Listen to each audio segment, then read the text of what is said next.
Three, two, one. Hey everyone, welcome to the Freedom Property Podcast. My name is Kessar Salimi. Our aim for the Freedom Property Podcast is to bring you free advice in all things property related. I'm here today with my colleague Michael Watt. Hi, Kessar. Yeah, it's great to be with you. I'm really excited for the podcast. It's going to be an interview-style podcast where we interview people who are very successful in property and doing things within the property sector. And we thought, well, it would be great to start with yourself. So, yeah, today we're going to be interviewing you and finding out more about yourself. I've got a list of questions, and yeah, I'm just going to dive straight in if that's okay. Yeah, sounds good. So we kind of want to know the origin story of Kessar Salimi. You've got quite popular over social media in the last wee while, but we want to know kind of deeper about you, where you're from, and kind of how you've built this to the stage where you are now. Okay, fair enough. Yeah, thanks, Michael. So quick backstory on myself. I'm third generation Pakistani. My granddad came over to the UK in the 60s. And my father was born here in the UK as well. No, actually born in Pakistan, sorry, but came over here when he was quite young. Originally lived down in England and moved up to Scotland when I was 8 years old. So lived here most of my life and consider Scotland as home. We live in a place called Dundee. Went to school, uni, and then, went to school and went into first year at uni, decided to do accountancy because I felt like, I felt like sort of pressure kind of for me to kind of get a degree as well. But really, ultimately, when I started uni, I didn't really enjoy it that much. At that time, my father had a business as well, so I was quite kind of keen to work with him. I'd been working in the kind of hospitality trade, working in restaurants and stuff ever since I was like 8 years old. Mm-hmm. So I really enjoyed kind of working with him. So decided to, after 1 year, drop out of uni and go straight into working into hospitality. Right, okay. So I know a little bit about you for already. Obviously, I work with you, but your family owned the restaurants, is that right? Yeah, different periods, different people have owned the restaurants that I've worked in. So my most sort of recent job in restaurants was a business that I was manager of for 12 years. So it was a fish and chip restaurant, and I was manager there for quite a long time. It was a great business. I loved working in there. Loved the kind of the staff. The issue that I had was I didn't have much family time. During that period of time, I got married, had children as well. So at one point, we had 3 children under 5. So that was kind of a huge strain on sort of family time. And once my kids started to get older, I wasn't spending much time with them. I was always kind of working evenings, weekends, holidays. And that was kind of a big realization point for me that, kind of speaking to elderly people, asking them what regrets they had. And a lot of regrets that people had was that they maybe worked too hard and didn't spend enough time with their families. And one thing I've learned as well is that time's kind of the biggest sort of commodity that we can't get back. So investing in property allowed me to kind of make different choices over that time as well. And then eventually kind of move more into kind of a property related job. Okay, so yeah, lots of kind of information there. I didn't know that you had actually went to university just for a year. Yeah. You said you felt that pressure from your family. That's a kind of interesting situation. How did it go when you said, I'm not going to go to uni anymore? First of all, why did you want to leave uni? And second of all, did that affect family relationships? Because I think quite a lot of people, and especially investors, might have kind of similar situations now. Yeah. So yeah. Interesting to hear your experience. Yeah, thanks, Michael. Yeah, and I'm not saying that uni isn't great as well. I think for me, mentality-wise, I wasn't quite ready for uni at the time. I was still quite young, sort of mentality-wise anyway, and I didn't kind of concentrate that much at uni. I was still, whilst I was at uni, working most evenings and weekends as well in my in the family business at the time. So that was kind of one of the reasons why. So more kind of my dad was kind of more sort of business orientated, whilst my mum was more sort of education orientated. Right. So when I did drop out of uni, definitely my mum was quite upset that I'd kind of decided to kind of go down the same road as what my dad had done as well. Whilst my dad, he kind of was quite into working kind of in businesses anyway, so he wasn't too sort of disappointed really. Okay, so maybe a little bit of encouragement from your dad saying, come on, I'll take you under my wing. Yeah, well, not so much encouragement, but he definitely wasn't disappointed or wasn't upset in any way. But I would say, yeah, more from my mum. She was quite upset, yeah. Okay. So growing up, you had went to uni, you've left university, and now you're working in the restaurant trade, managing as a staff member. At what point was your kind of first experience of property? Was it before that, or was it during this time? Yeah, it was before that. Before I'd actually worked in this last job, it was actually pre-2008 was my first experience of property. I bought a property in 2004, and at that time I didn't do it properly. You know, I didn't know half the things that I know now. So rented it out, made lots of mistakes. I rented it out to students at one point, and they stopped paying me rent. And I was kind of knocking at the door and saying, "Where's my rent?" And then eventually they just upped and did a runner.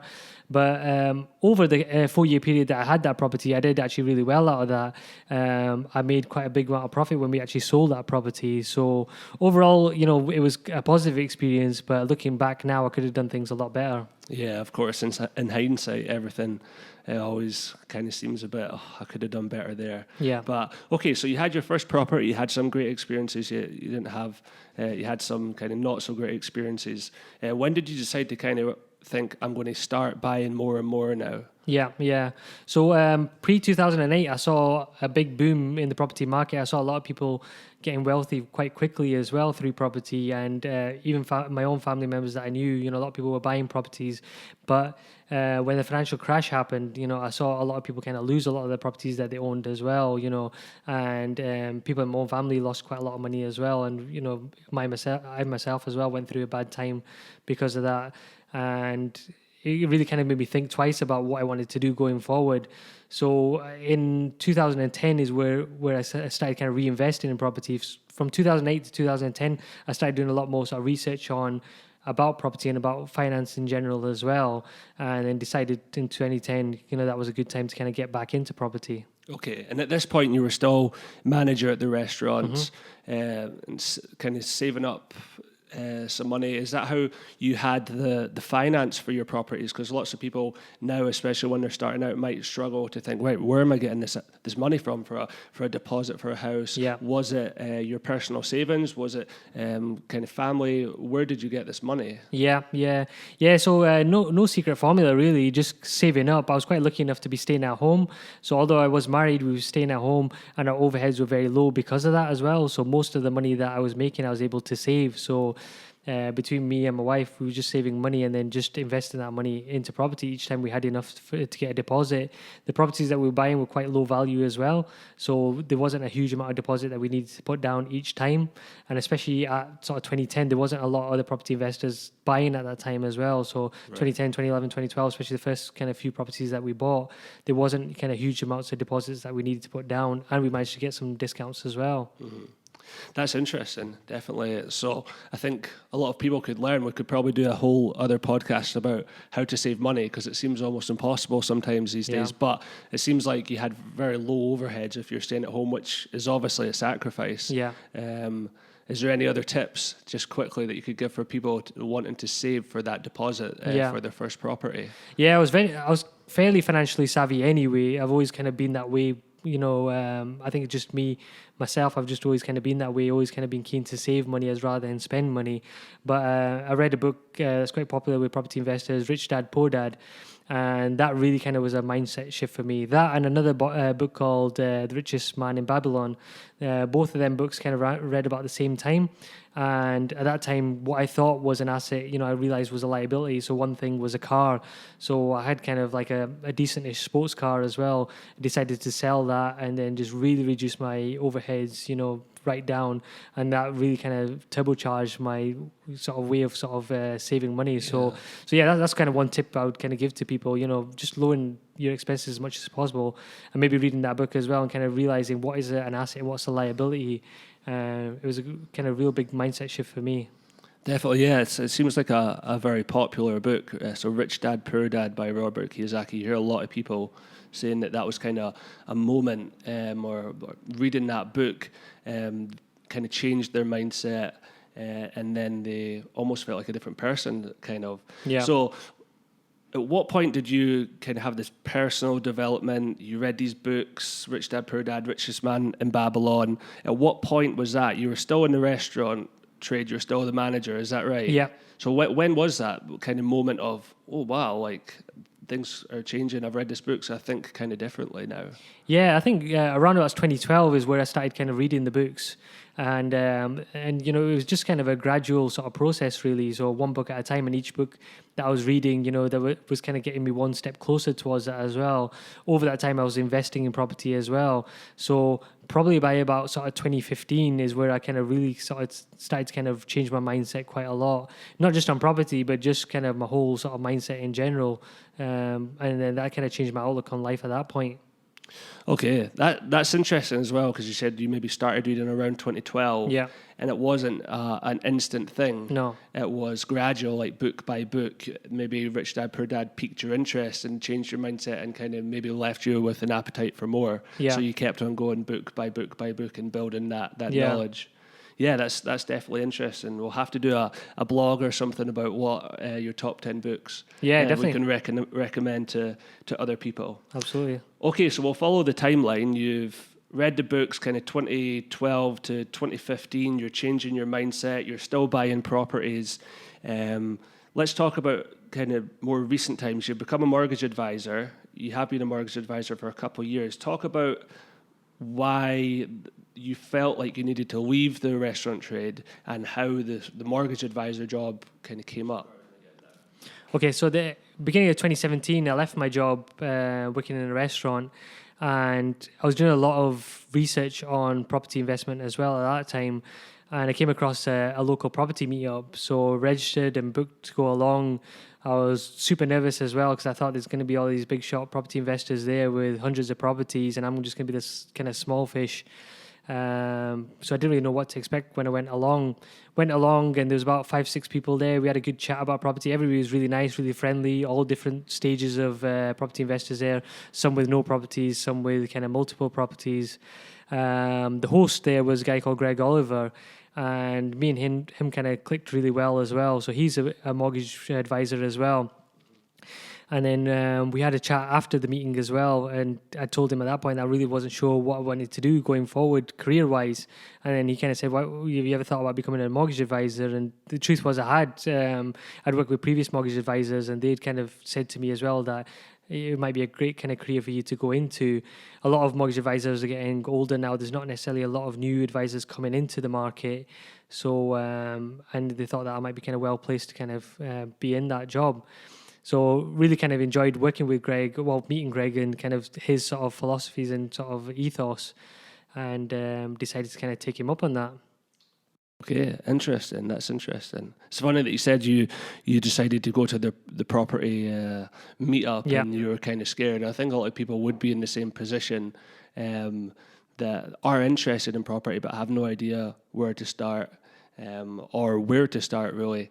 So yeah, it's interesting that that's how you kind of first piqued your interest. At least coming to it kind of opened up a lot of new doors for you. Definitely, which is cool and a reason for people to come to future events.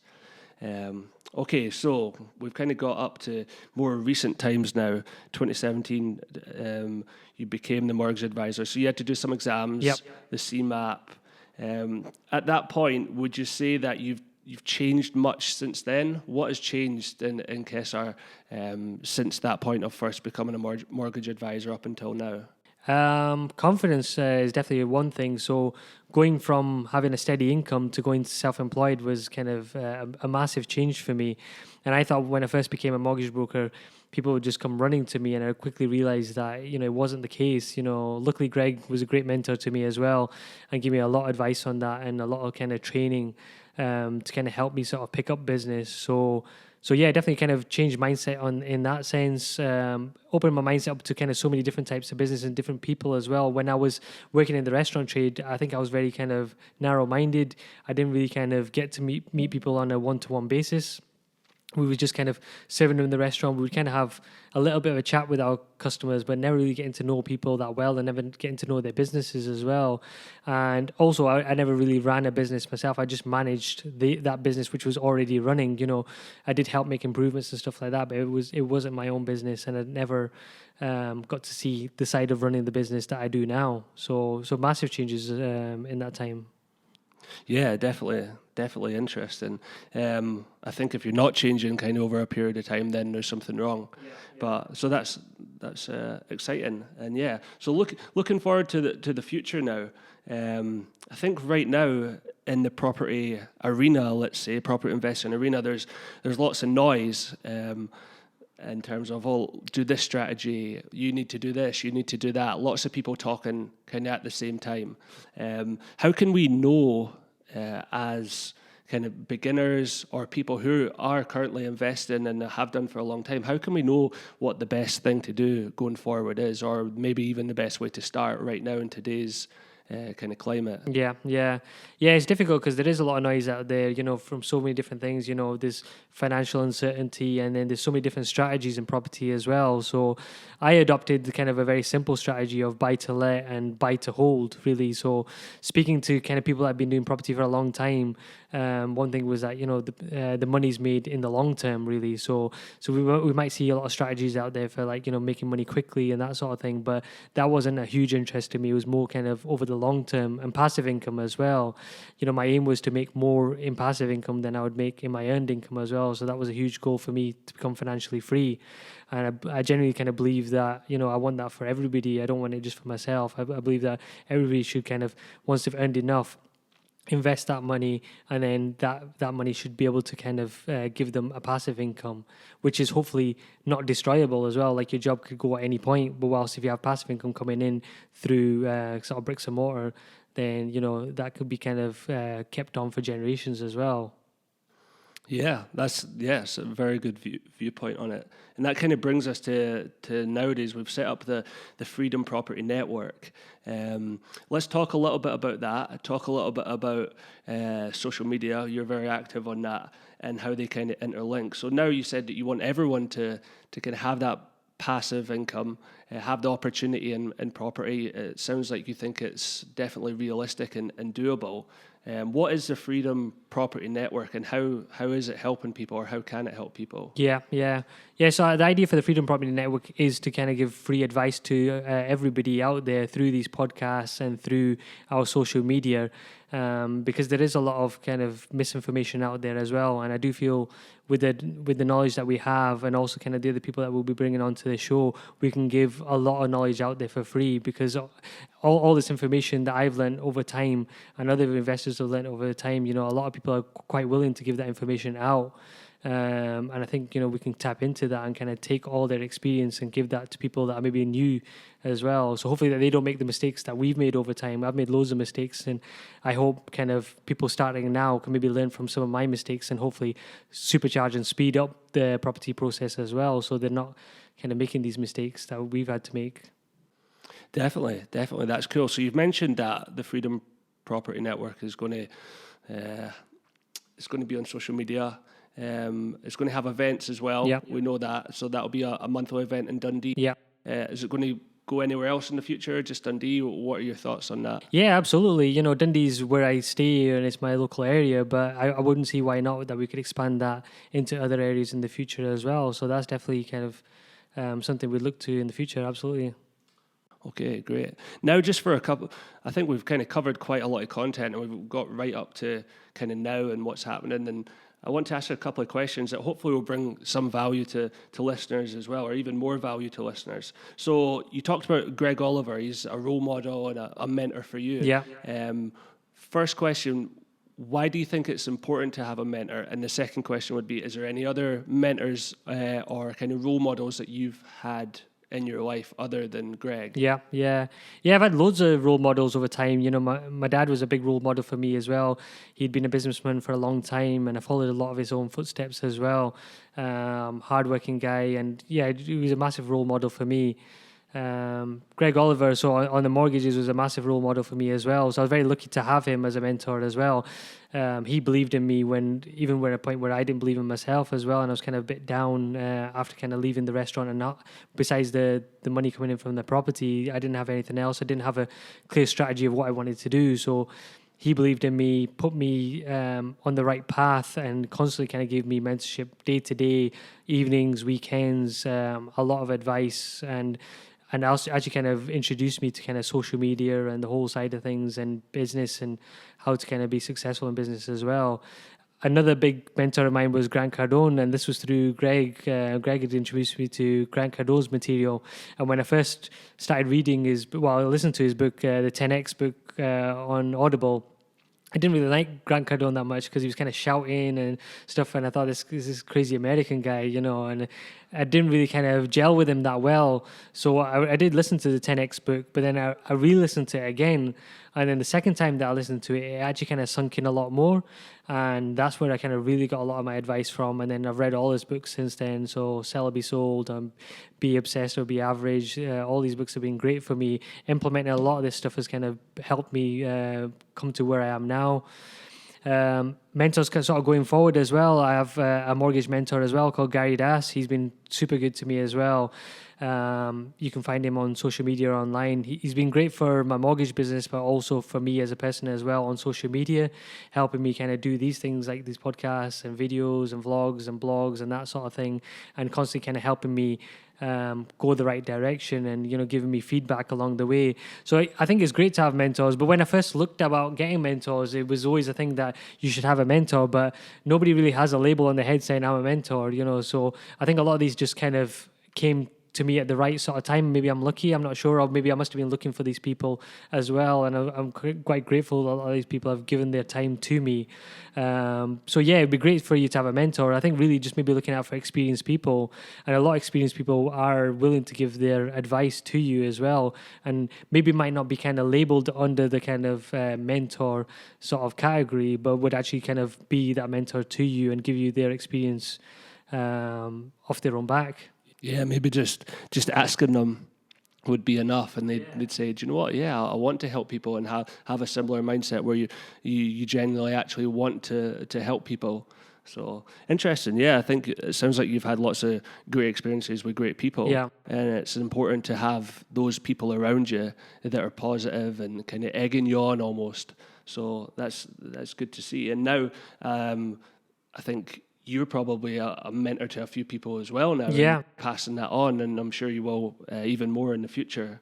So that's great. Okay, a couple of more questions, and then we'll finish up. So you've done all these things. You've done the mortgage advisor. Now you've got quite a few properties. What does the future hold for Kessar Salimi now? There's so many things I want to do in the future. Absolutely. I feel that there's potentially a sort of gap there for us in regards to, obviously we help clients get finance as well, but then sometimes they're stuck about, what they can do with that money. How can they find the properties? How can they source them, find them, renovate them, and then let them out as well? So potentially looking at how we can help them in that process to kind of close all the gaps up there potentially. On the financial advising side of things as well, there's so many different things that I want to look into there as well. So maybe kind of giving more holistic financial advice, not just doing the mortgage advising. We could look at kind of doing full financial advising as well. What's quite popular now is people wanting to kind of buy properties in a SIP, that sort of thing as well. So taking our exams and looking to kind of advise clients on that as well. And just growing our own portfolio as well for me, for all my colleagues as well. I want us all to kind of be financially free through property as well. So I want us all to kind of grow a portfolio together as well. So quite kind of keen to do that. Education-wise as well, keep on going with the property meetups as well. They're really popular. We're giving out seminars each time, so different guest speakers, they're giving out quality content, but maybe expanding that to other locations as well, so kind of giving that to other people in different areas as well. Different sort of kind of tasters of how to kind of get into property, that sort of thing. So loads of different ideas going on there. Yeah, it sounds like a lot. So it's exciting knowing that you seem like a ambitious person, which is good, and you're still relatively young. Yeah, thank you.